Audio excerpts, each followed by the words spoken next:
يا أيها الذين آمنوا اتقوا الله وقولوا قولا سديدا يصلح لكم أعمالكم ويغفر لكم ذنوبكم ومن يطع الله ورسوله فقد فاز فوزا عظيما.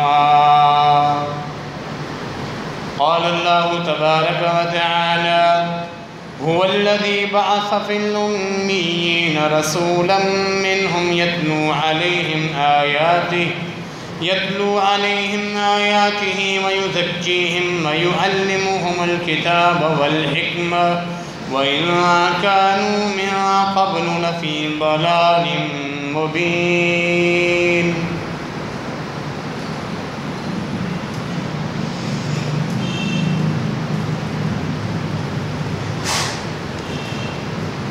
سورہ الجمعہ کی آیت نمبر 2 آپ کے سامنے تلاوت کی. اس آیت مبارکہ میں اللہ تعالیٰ نے خاتم النبیین جناب محمد الرسول اللہ صلی اللہ تعالی علیہ وآلہ وسلم کے بعثت کے مقاصد ذکر فرمائے ہیں کہ اللہ تعالیٰ نے اپنے پیغمبر کو کن مقاصد کے ساتھ مبعوث کیا ہے، انہیں کیا ٹارگیٹ دیا ہے جو انہوں نے مکمل کرنا ہے.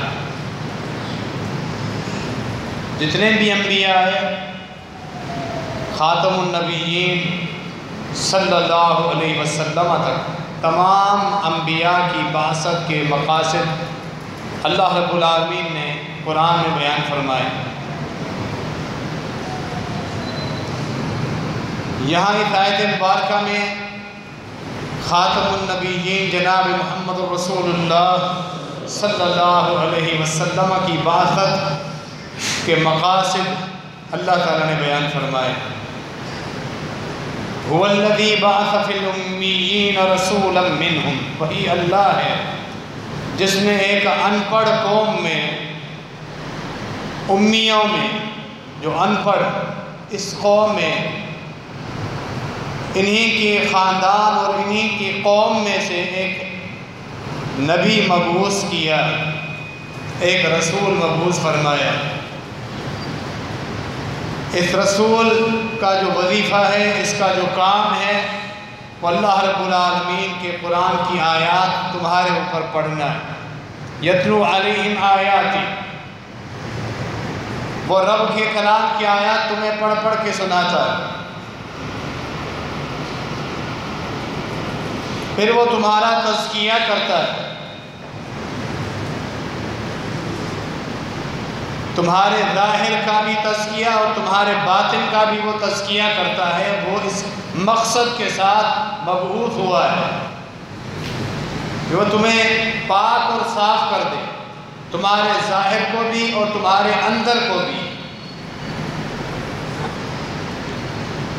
اور وہ تمہیں اللہ کی کتاب سکھاتا ہے. وَيُعَلِّمُهُمُ الْكِتَابَ وَالْحِكْمَةَ، اللہ کی کتاب، اس کے احکامات، اللہ رب العالمین کا تعارف، دین کی شرعی حدود، حلال اور حرام کے معاملات، تقوی اور پرہیزگاری تمہیں سکھاتا ہے.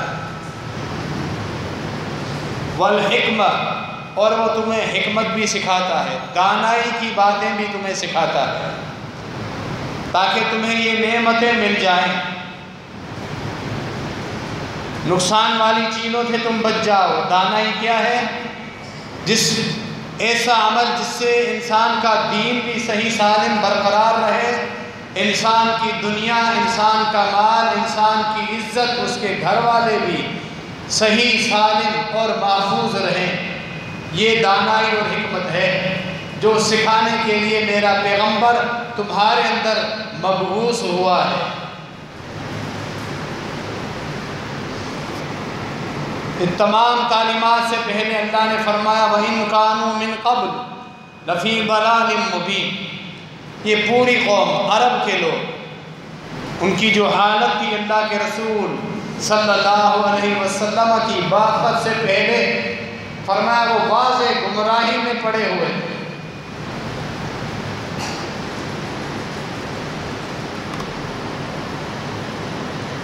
جناب محمد رسول اللہ صلی اللہ علیہ وسلم کی نبوت پر ایمان لانے کے اندر یہ چیز بھی شامل ہے، ہم سب انفرادی طور پر، اجتماعی طور پر پیارے پیغمبر جناب محمد رسول اللہ صلی اللہ علیہ وسلم کی بعثت کے مقاصد کو مکمل کریں، ان پر عمل کر کے دکھائیں۔ نبوت اور رسالت پر ایمان لانے کا سب سے پہلا اور بنیادی تقاضا یہی محبت کی علامت ہے، یہی دنیا میں عزتوں کی علامت ہے اور آخرت میں بھی عزتوں کی علامت ہے کہ نبی مکرم جناب محمد رسول اللہ صلی اللہ علیہ وسلم کی بعثت کے مقاصد، جو مقاصد آپ لے کر آئے تھے، جن کا ذکر اس آیت میں ہے، قرآن کی باقی آیت میں بھی ہے، جن کا ذکر میں اللہ کی توفیق سے آپ کے سامنے کرتا ہوں، ان مقاصد پر جب عمل کیا جائے گا پھر اللہ رب العالمین کی طرف سے خوشخبریاں ہیں، پھر برکتوں کا نزول ہے، اللہ کی مدد اور نصرت اور تائید ہونی ہے، پھر اللہ رب العالمین نے ہمیں عزتیں دینے کا وعدہ فرمایا ہے اور آخرت میں بھی کامیابی کا وعدہ فرمایا ہے جب اللہ کے رسول صلی اللہ علیہ وسلم کے مقاصد پہ عمل کیا جائے۔ ربیع الاول کا مہینہ شروع ہو چکا ہے، اس مہینے میں پیارے پیغمبر جناب محمد رسول اللہ صلی اللہ علیہ وسلم کی پیدائش ہوئی تھی، اسی مہینے میں اللہ کے رسول صلی اللہ علیہ وسلم کی وفات بھی ہوئی ہے۔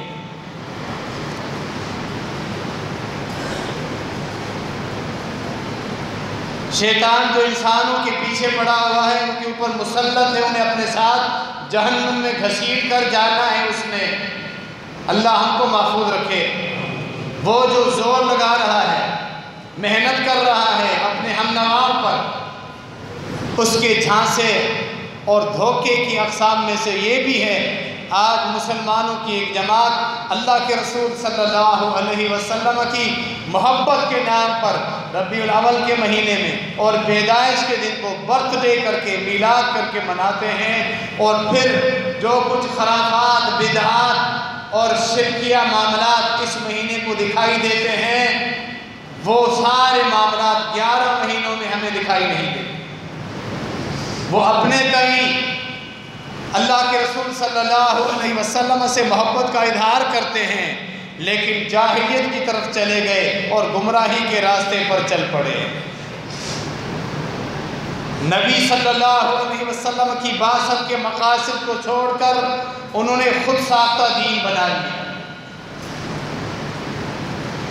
اس ابتدا میں تمہید میں جو مقاصد کا ذکر کیا گیا، یعنی اللہ کے رسول صلی اللہ علیہ وسلم کس لیے مبعوث ہوئے، کیا کرنے آئے تھے، وہ مقاصد ہیں، انہیں مکمل چھوڑ دیا گیا، نظر انداز کر دیا گیا، ایک پورا نیا دین پیدا کیا گیا، وجود میں پورا نیا دین آیا، دین اسلام کے نام پہ، اور پھر ایسی بدعات اور خرافات اور تعجب انگیز مراحل اور معاملات، مناظر جو دیکھ کر انسان حیران ہو جاتا ہے، اور جسے تھوڑی بھی دین اسلام کی سمجھ ہو اس کا دل گواہی دیتا ہے کہ رب کعبہ کی قسم یہ محمد عربی کا دین نہیں ہو سکتا صلی اللہ علیہ وسلم، کہ باقاعدہ عیسائیوں کی طرح برتھ ڈے منایا جائے اور عیسائیوں کی طرح برتھ ڈے، جس طرح بچوں کا برتھ ڈے منایا جاتا ہے، یہ بھی گمراہی ہے۔ کیک کاٹا جاتا ہے نبی علیہ السلام کے نام کا، باقاعدہ کیک بھی کاٹا جائے جس پہ محمد لکھا ہو اور چھری کے ساتھ اس کو کاٹا جائے، یہ ساری خرافات جب سامنے آتی ہے اس دن پھر ہنگامے برپا کیے جائیں، ریلیاں نکالی جائیں، رقص و سرور کے ساتھ، ڈھولک اور باجوں کے ساتھ۔ رات جوں ہی چاند کا اعلان ہوا، ہم نے باجوں کی آوازیں سنی، خوشیوں کے ترانے سنے۔ یہ جاہلیت اور اس مہینے کو سب سے بڑا برگزیدہ مہینہ قرار دیا گیا اس بنا پر کہ نبی علیہ السلام اس مہینے میں پیدا ہوئے، ریلیاں نکلنا شروع، ایک دوسرے کو مبارکباد دینا شروع ہو گئی، اور یہ باور کیا گیا جو ربیع الاول کے چاند کی مبارکباد دے گا اس پہ جہنم حرام ہے، جنت واجب ہے۔ خود ساختہ باتیں، پورا دین خود ہی بنا لیا محبت اور خلوص کے نام پر۔ تو یہ معاملات جب دیکھتے ہیں تو دل گواہی دیتا ہے یہ محمد عربی صلی اللہ علیہ وسلم کا دین ہو ہی نہیں سکتا۔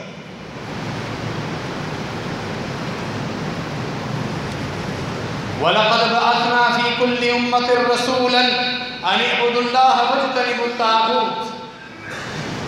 نبی کریم صلی اللہ علیہ وسلم کی بعثت کا بنیادی مقصد جو تمام انبیاء کی بعثت کا بنیادی مقصد تھا، اللہ رب العالمین کی توحید،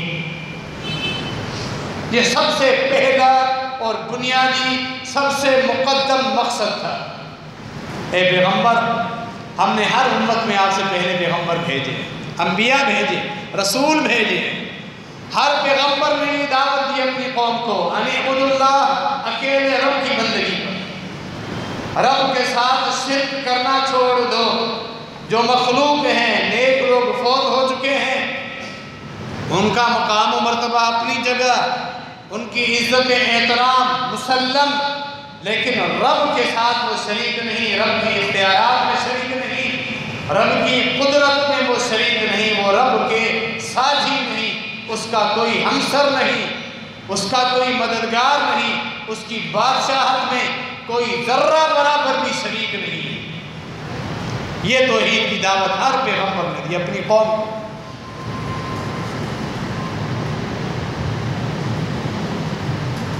توحید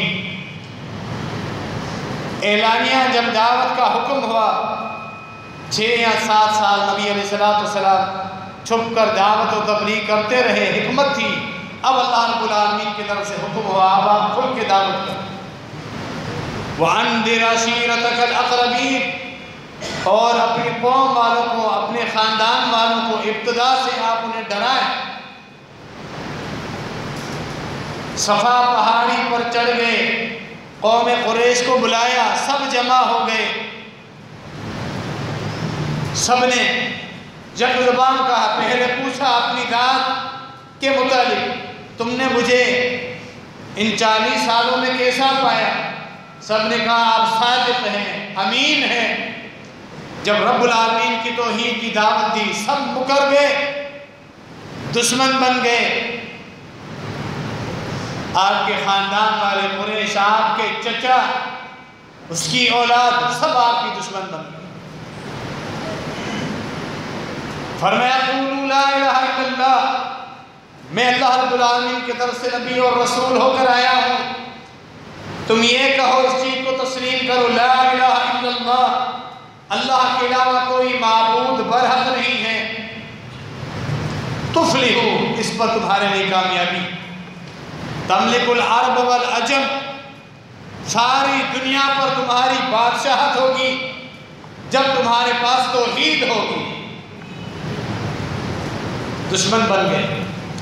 ابو لہب نے بد دعائیں دینا شروع کر دی، انتہائی سب و شتم کے ساتھ سخت الفاظ اس بدبخت نے بولنا شروع کر دی، لیکن نبی علیہ السلام اللہ رب العالمین کے حکم پر ثابت قدم رہے، پر ڈٹے رہے، اور قوم کو توحید کی دعوت دیتے رہے، تکلیفیں برداشت کرتے رہے، ہجرت پر مجبور ہوئے، پھر جہاد بھی کیا، زخمی بھی ہوئے، لیکن اللہ رب العالمین کی توحید کو بالآخر وہاں غالب کی، شرک کے سارے معاملات ختم کیے۔ آج یہ دن منانے والے یہود و نصارہ کی نقالی کرتے ہوئے، ان کے ساتھ تشبیہ کرتے ہوئے میلاد اور برتھ ڈے منانے والوں کی حالتیں ہم دیکھتے ہیں۔ بنیادی جو مقصد ہے توحید، قبر پرستی سے دور ہونا، وہ اس بنیادی مقصد کے دشمن ہیں۔ وہ خود قبر پرست ہیں، اولیاء اللہ کی محبت کے نام پر انہیں اختیارات دے دیے، رب العالمین کے نام رکھ دیے۔ کہاں گیا وہ مقصد جو اللہ کے رسول صلی اللہ علیہ وسلم لائے تھے؟ توحید، شرک کو ختم کرنے آئے تھے۔ وہ مقصد ہے ہی نہیں، خالی ہنگامہ، شوشہ، شور و غل، ریلیاں، رقص، یہ ساری چیزیں ہمیں دکھائی دیتی۔ شرکیہ نعتیں پڑھنا نبی علیہ السلام کی محبت کے نام پر، یہ ساری چیزیں، جب توحید کی بات کی جائے تو توحید کے دشمن کہ اولیاء کرام کی عزت ہے لیکن رب العالمین کے ساتھ وہ شریک نہیں۔ قبر میں جو فوت ہو چکا، اللہ کے رسول صلی اللہ علیہ وسلم نے قبر کو پختہ بنانا، وہاں خوشبوئیں لگانا، چراغ جلانا، پھول لگانا، وہاں قبروں کو پختہ کرنا، یہ ساری چیزیں محمد عربی صلی اللہ علیہ وسلم کے دین میں حرام ہے، ناجائز ہے، اور یہ شرک جس کے اندر پایا گیا اور اسی حالت میں وہ اگر مر گیا توبہ کیے بغیر، اس پہ اللہ رب العالمین نے جنت حرام کر دی۔ حتیٰ کہ قیامت کے دن خاتم النبیین رحمت للعالمین جناب محمد رسول اللہ صلی اللہ علیہ وسلم تمام انسانوں کے لیے بھی شفاعت کریں گے۔ اللہ تعالیٰ نے آپ کو یہ شرف اور مقام اور منزلت اور یہ شان عطا فرمائی۔ سابقہ انبیاء کی امتوں کے لیے بھی ابتدا میں سفارش کریں گے، اس کے بعد آپ صلی اللہ علیہ وسلم اپنی امت کے لیے بھی سفارشیں کرتے رہیں گے۔ فرمایا پوری امت کے لیے سفارشیں کرتا رہوں گا، بالآخر انہی لوگوں کے متعلق مجھے روک دیا جائے گا جو مشرک ہو کے مرا میری امت میں سے۔ من مات من امتی لا یشرک باللہ شیئا، صحیح مسلم۔ پوری امت کے لیے شفاعت کروں، کبیرہ گنہگار بھی ہوں گے، بڑے گناہ لے کر آئیں گے میرے امتی ایسے بھی ہوں گے، کچھ جہنم جانے والے ہوں گے، کچھ جا چکے ہوں گے، سفارش کروں گا، انہیں وہاں سے نکال کے جنت کی طرف روانہ کر دیا جائے گا۔ ہوں گے سب موحدین، لیکن مشرک کے لیے اللہ کا قرآن بھی مجھے روک دے گا، اللہ مجھے روک دے گا۔ آپ کو اس چیز کا اختیار ہے۔ وہی شرک ان لوگوں میں پایا جاتا ہے کثرت کے ساتھ، اولیاء کرام کی محبت کے نام۔ خود نبی مکرم جناب محمد رسول اللہ صلی اللہ علیہ وسلم کی محبت کے نام پر غلو کیا، اللہ کے اختیارات دے دیے۔ عالم الغیب کا عقیدہ رکھا نبی علیہ السلام کے لیے، جو خالص اللہ رب العالمین کی صفت ہے۔ مختار کل بول دیا نبی علیہ السلام، اللہ کی ذات کا نکلا ہوا ٹکڑا ہونے کا عقیدہ رکھا، نور من نور اللہ۔ سارے کفریہ شرکیہ عقائد، یہ محبت نہیں ہے، گمراہی ہے، جاہلیت ہے۔ نبی مکرم جناب محمد رسول اللہ صلی اللہ علیہ وسلم کے مقاصد میں تھے، بنیادی مقصد کہا گیا رب العالمین کی توحید۔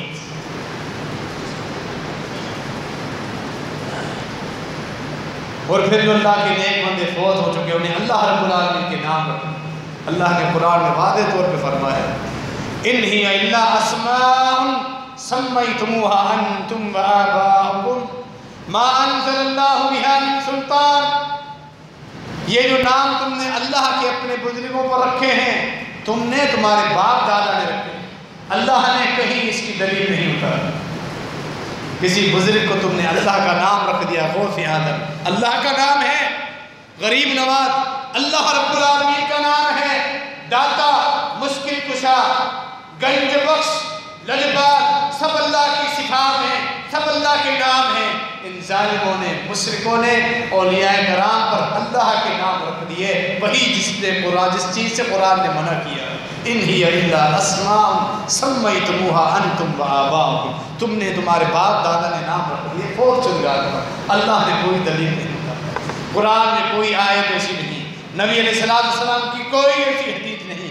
میرے بعد کچھ بزرگ آئیں گے، تم انہیں ان ناموں سے پکارو، قطعاً نہیں، حاشا وکلا، قطعاً نہیں، خود ساختہ پورا دین۔ مقاصد بعثت نبوی صلی اللہ علیہ وسلم کہاں گئے؟ خالی سوچا۔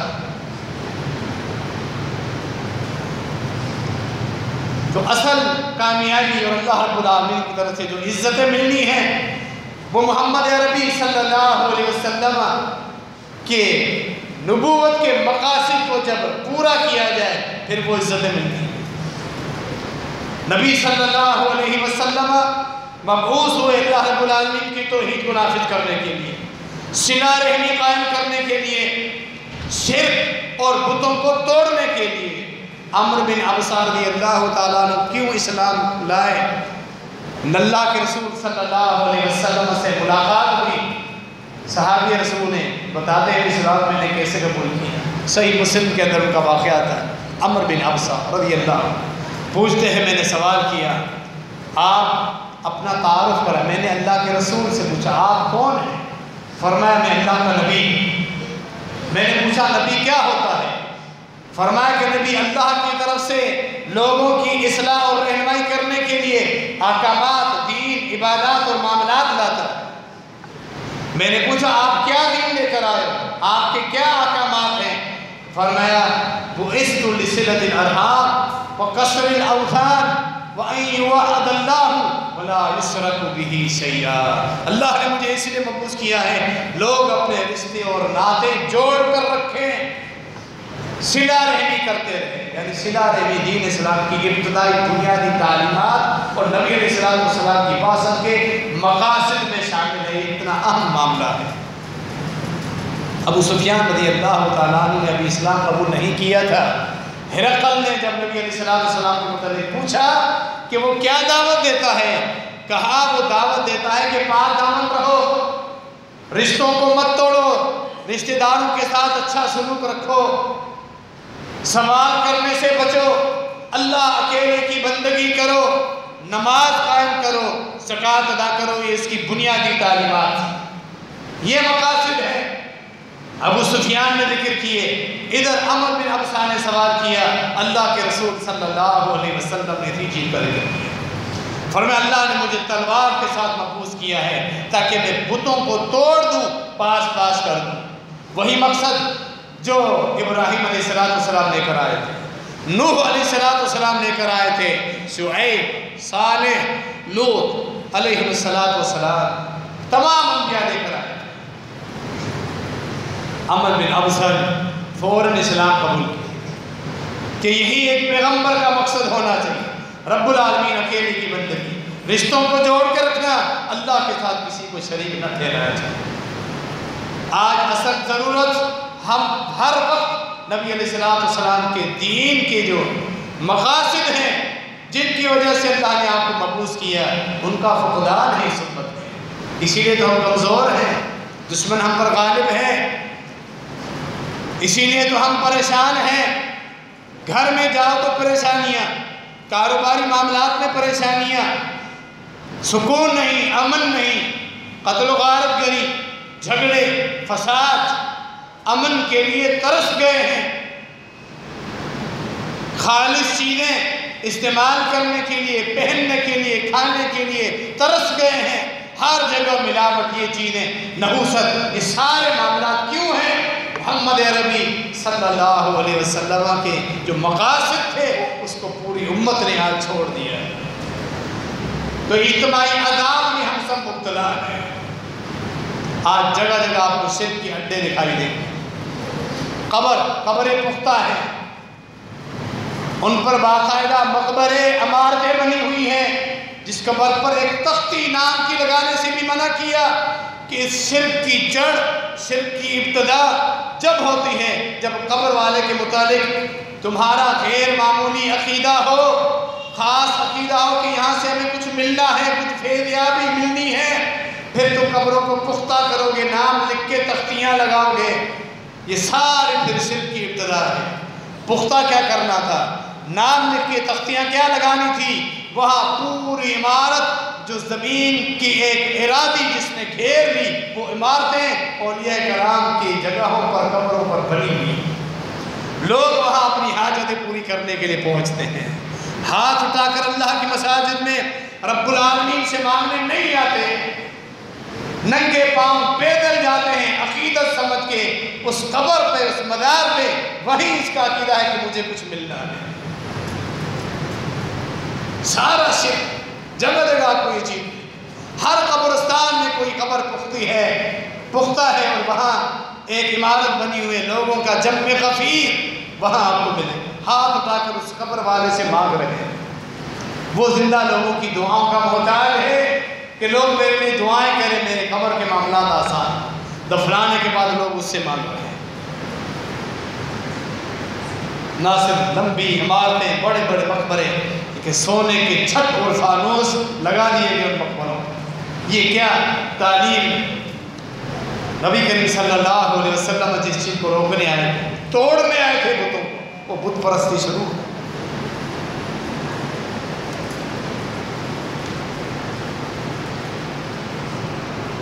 توحید بنیادی مقصد، اس کے بعد تقویٰ، پرہیزگاری، انصاف، مظلوم طبقے کو انصاف دلوانا، یہ اللہ کے رسول صلی اللہ علیہ وسلم کے بنیادی مقاصد میں سے یہ چیز بھی تھی۔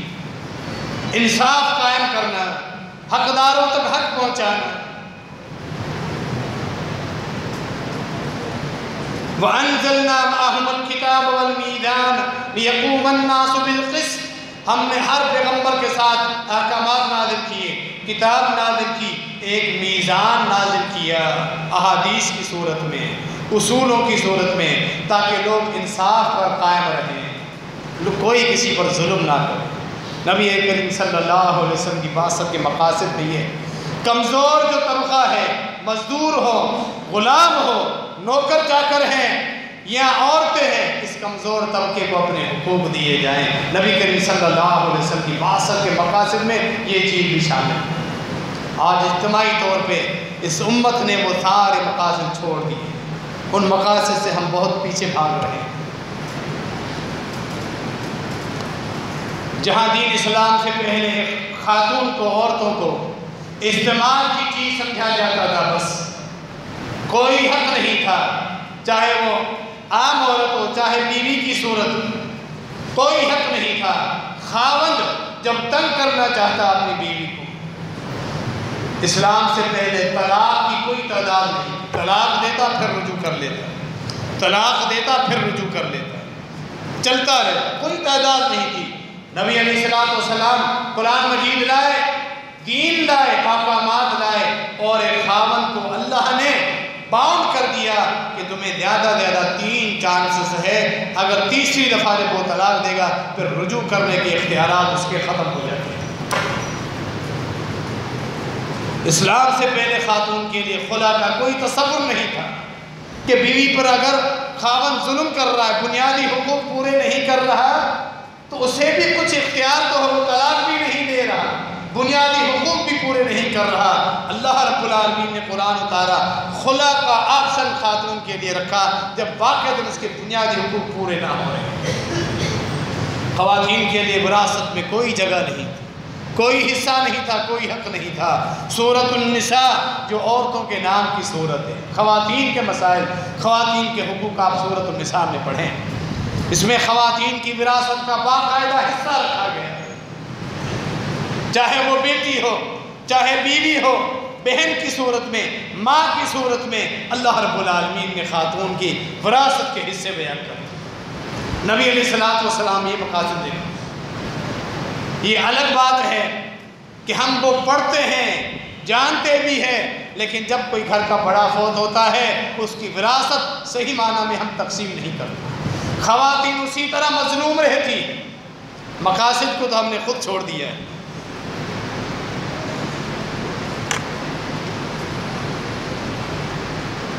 نبی کریم صلی اللہ علیہ وسلم جس طرح خواتین کے لیے حقوق بیان فرمائے تاکہ ان پر عمل کیا جائے، اسی طرح خواتین کی عزت کو محفوظ رکھنے کے لیے اللہ کے رسول صلی اللہ علیہ وسلم مبعوث ہوئے،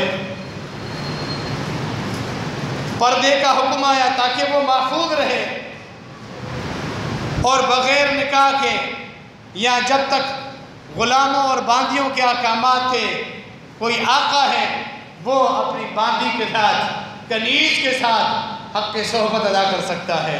اس کے علاوہ اللہ نے قرآن میں بیان فرمایا کسی خاتون کو ہاتھ لگانا بھی حرام ہے، یہ دین اسلام، یہ تو اس کی عزت، اس کا مقام و مرتبہ۔ کوئی خاوند اپنی بیوی کے ساتھ اپنی جائز خواہش پوری کرے، آقا اپنی باندی کے ساتھ، اپنی لونڈی اپنی کنیز کے ساتھ، قرآن مجید میں واضح آیات موجود۔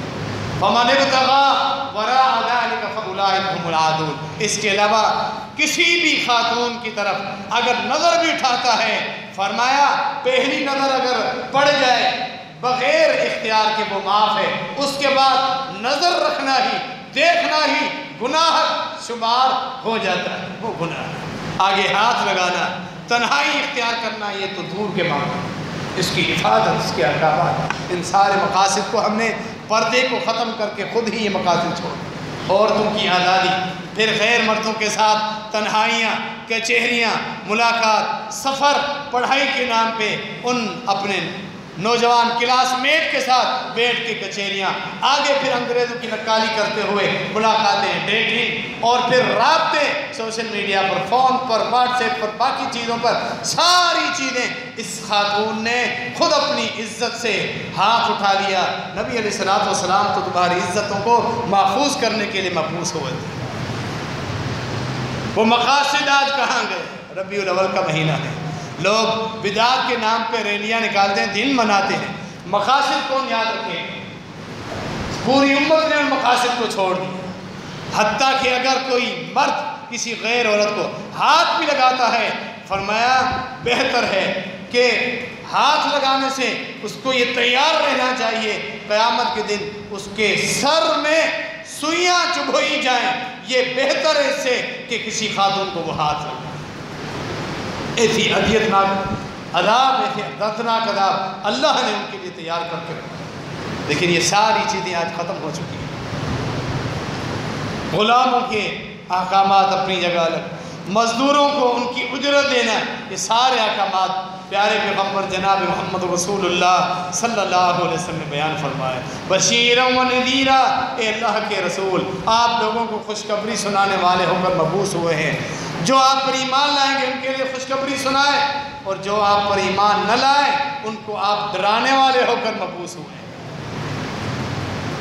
لوگوں کو آخرت کی زندگی کے لیے تیاری کروانا، یہ نبی علیہ الصلوۃ والسلام کی مقاصد میں شامل ہے۔ فکر آخرت ہر معاملے میں، تاکہ لوگ عبادتیں کریں، گناہوں سے رک جائیں، ان کی نظر آخرت پر ہو۔ فرمایا اللہم لا عیش الا عیش الآخرہ فاغفر للانصار والمہاجرہ، اے اللہ اصل زندگی آخرت کی زندگی ہے، اصل زندگی آخرت کی زندگی۔ اس زندگی میں جہاں اللہ نے حلال کا رکھا ہے وہ چیزیں استعمال کرو، حرام سے بچو، آخرت پہ نظر رکھو، جنت کی تیاری کرو، جہنم سے بچو۔ فرمایا کچھ بھی خرچ کرنے کے لیے نہیں ہے، صدقات دو، خیراتیں کرو، کھجور کا ایک ٹکڑا ہے، کوئی مانگنے والا آ گیا اسے دے دو، شاید اللہ قبول کر لے اور اللہ اسے پال کر بڑا کرے، پہاڑوں کے برابر تمہاری نیکیاں وہ پہنچ جائیں اور تم جہنم سے بچ جاؤ۔ فرمایا تم جہنم کی طرف کود رہے ہو، میں تمہیں تمہاری پیٹھ سے پکڑ کے تمہیں پیچھے کھینچ رہا ہوں۔ حلم من النار، یہ باسط مقصد نبوی ہے صلی اللہ علیہ وسلم، اپنی امت کو جہنم سے بچائے، جاہلیت کی رسومات سے بچائے، جنت کے وہ وارث بن جائیں، جنت کی تڑپ دلائے۔ فرمایا لو تعلمون ما اعلم لضحکتم قلیلا ولبکیتم کثیرا، اے میری امت سنو، میں اللہ نے مجھے جنت بھی دکھائی ہے، جہنم بھی دکھائی ہے، قبر کے عذاب بھی اللہ نے مجھے دکھائے ہیں، سنوائے۔ خود فرمایا لو تعلمون ما اعلم، کیونکہ آپ صلی اللہ علیہ وسلم اللہ کے پیغمبر تھے۔ فرمایا میں نے جنت کے مناظر بھی دیکھے ہیں، جہنم کے عذاب بھی دیکھے ہیں، قبر کا عذاب بھی دیکھا ہے۔ جو کچھ میں جانتا ہوں اگر تم بھی وہی جان لو، دیکھ لو، تم ساری زندگی روتے ہی رہو گے اور ہنسنا بھول جاؤ۔ لضحکتم قلیلا ولبکیتم کثیرا، ہنسنا بھول جاؤ۔ یہ ہے آخرت کی تیاری جو نبی علیہ الصلوۃ والسلام مقصد لے کر آئے تھے اپنی امت کی کامیابی کی۔ ایک دنیا آپ بھی رہنے کا سامان ہے، یہ تعلیم دی، یہاں چند دنوں کے لیے ہم مسافر بن کر آئے ہیں۔ فرمایا کن فی الدنیا کأنک غریب و عابر السبیل، دنیا میں مسافر کی طرح زندگی گزارو، جس نے اپنی منزل تک پہنچنا ہوتا ہے، اور ہماری منزل موت ہے، یہ سفر ہے زندگی، موت جو ہی آئی منزل تک انسان پہنچ جاتا ہے۔ فرمایا جس طرح راستہ کراس کرنے والا ایک مسافر ہوتا ہے تم اسی طرح بن جاؤ۔ یہ ساری تعلیمات، مقاصد اللہ کے رسول صلی اللہ علیہ وسلم ساتھ لے کر آئے تھے، تاکہ آپ صلی اللہ علیہ وسلم اپنی امت کو جہنم سے بچائیں، وہ جنت کے وارث بن جائیں۔ آپ صلی اللہ علیہ وسلم کو اللہ تعالیٰ نے تمام جہانوں پر رحمت بنا کر مبعوث فرمایا۔ سورۃ الانبیاء آیت نمبر 107، وما ارسلناک الا رحمتا للعالمین۔ اے میرے محبوب، ہم نے آپ کو اس نے مبعوث کیا ہے تمام جہانوں پر تاکہ ہم رحمتیں برساتے رہیں، آپ کی وجہ سے ان پر رحمتیں نازل ہوں۔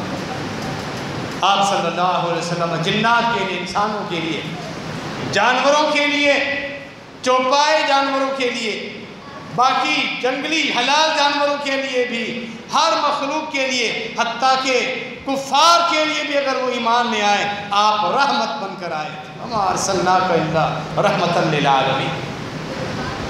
نبی کریم صلی اللہ علیہ وسلم کی بعثت کے مقاصد میں جہاں آخرت کی تیاری، جنت کا اصول، جہنم سے بچنا ہے، وہاں دنیاوی عزتیں بھی حاصل کرنا ہے۔ اس امت کے لیے کامیابی ہے۔ قولوا لا الہ الا اللہ تفلحوا، آپ نے سنا، کہہ دو لا الہ الا اللہ تم کامیاب ہو جاؤ۔ تو لا الہ الا اللہ کے جو تقاضے ہیں، جو دین ہے، اس دین پہ تم عمل کرو گے، تمہاری دنیاوی عزتیں بھی ہیں، آخرت کی عزت بھی۔ دنیاوی عزتیں اور کاروبار و ترقی کے لیے جو شرعی معاملات ہیں، کاروباری معاملات ہیں، رسول اللہ صلی اللہ علیہ وسلم نے وہ بھی بیان کر دیا۔ یہ الگ معاملہ ہے کہ ہم نے خود ان معاملات کو چھوڑ دیا۔ سود کو حرام قرار دیا کہ سود ظلم، رشوت کو حرام قرار دیا گیا کہ یہ رشوت ظلم ہے، جوا حرام، ساری چیزیں جو جاہلیت میں ہوتی تھی نبی علیہ السلام نے حرام کرا۔ اس امت نے پھر شروع کر دی، بینکاری کے نام پر، قرضے کے نام پر، بیمہ پالیسی کے نام پہ، انعامی بانڈز کے نام پہ، بے شمار چیزیں اس امت نے خود شروع کر دی۔ رسول اللہ صلی اللہ علیہ وسلم ان چیزوں کو ختم کرنے آئے، کیونکہ پھر ان چیزوں میں فساد ہے، پھر چوریاں بڑھے گی، پھر ڈاکے بڑھیں گے، قتل و غارت بری بڑھے گی، تمہاری عزتیں محفوظ نہیں ہوں گی، تمہاری جانیں بھی محفوظ نہیں ہوں گی جب یہ معاملات کرو۔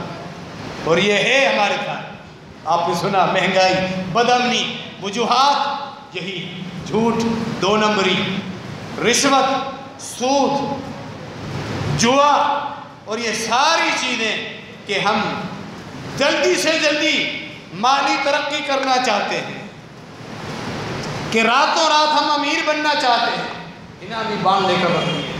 شریعت نے اس کو حرام قرار دیا، اس میں جوا بھی ہے، کمپاؤنڈ گناہ اس میں ملے ہوئے، سود بھی ہے، دھوکہ بھی ہے، ساری چیزوں سے صرف نظر کرتے ہوئے ہم نے خرید لی۔ اسی طرح سودی معاملات، بینکوں کے اکاؤنٹ، سب تو چل رہے، پھر فساد نہیں ہوگا تو کیا، بدامنی آئے گی، پھر جو کمزور طبقہ ہے وہ مزید کمزور ہوتا جائے گا، اور جن کے پاس شروع میں پیسوں کی ریل پیل آ گئی وہ غلط طریقے سے پیسوں کو گھما کر خود ہی امیر سے امیر بنتے جائیں گے۔ غریب طبقہ، مفلوق طبقہ، وہ کمزور اور نادار طبقہ، مزید ان کی کمر ٹوٹ دی جائے گی، پھر کیا ہوگا، پھر وہ چوریاں کریں گے۔ شریعت نے اس کی اجازت نہیں دی، لیکن یہ بھی ایک سبب، پھر وہ ڈاکے ڈالیں گے، چھینا جھپٹی کریں گے، پھر وہ قتل پہ بھی آمادہ ہو جائیں گے، اپنی دنیا کی پیٹ کی آگ بجھانے کے۔ اسباب وہی ہیں جو کاروبار کے نام پہ بڑے بڑے لوگوں نے شروع کر دیے، پیسے والے لوگوں نے، اس طبقے نے شروع کر دی۔ یہ ساری چیزیں دین اسلام میں تو حرام۔ جاہلیت میں پہلے بے مناورہ ہوا کرتی تھی، بے ملابسہ، یہ ساری چیزیں کیا ہے، دو آدمی ملتے وہ کہتے بازار کے اندر تیری جیب میں جو کچھ ہے وہ میرا، میری جیب میں جو کچھ ہوئے تیرا، نکال کے مثلا تیرا بٹوا مجھے دے دو، میرا بٹوا تم۔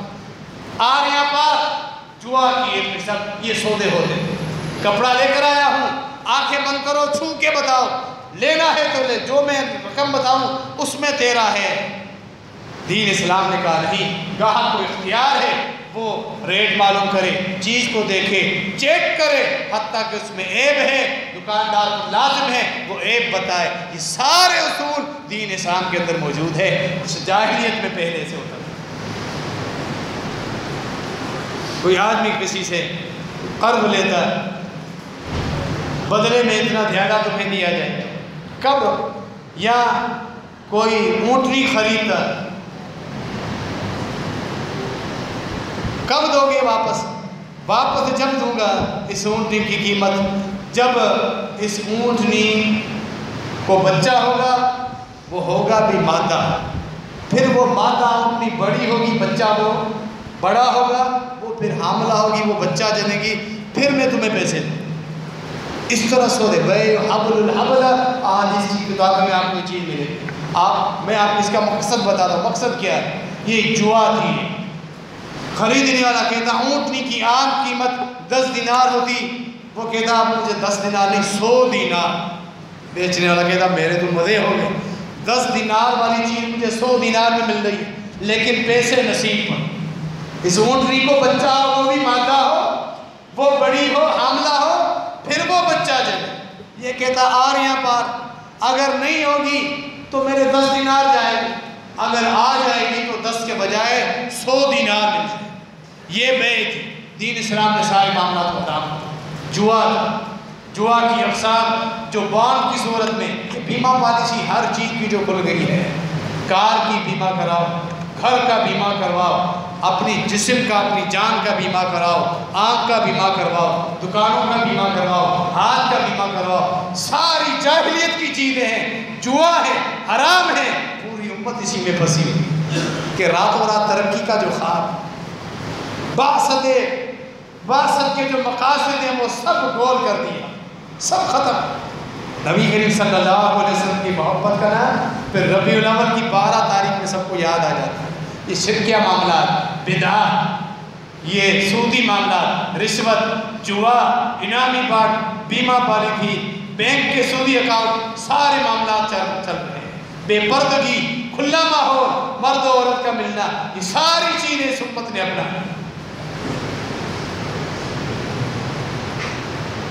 دن منانے کے بجائے، بدعات کرنے کے بجائے، پیارے پیغمبر رسول اکرم خاتم النبیین رحمت للعالمین جناب محمد رسول اللہ صلی اللہ علیہ وسلم کے دین کو ہمیں سمجھنا ہے اور عمل کرنا ہے۔ احکامات پر جن چیزوں کا حکم دیا ہے ان پہ عمل کرنا ہے، جن چیزوں سے منع کیا ہے ان سے رک جانا ہے۔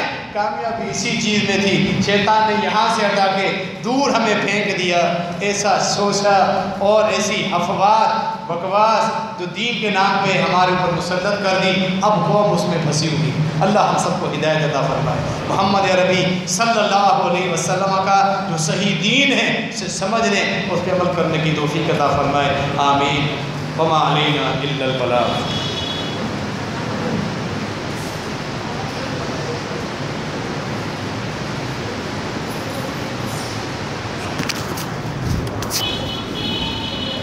إن الحمد لله نحمده ونستعينه ونستغفره ونعوذ بالله من شرور أنفسنا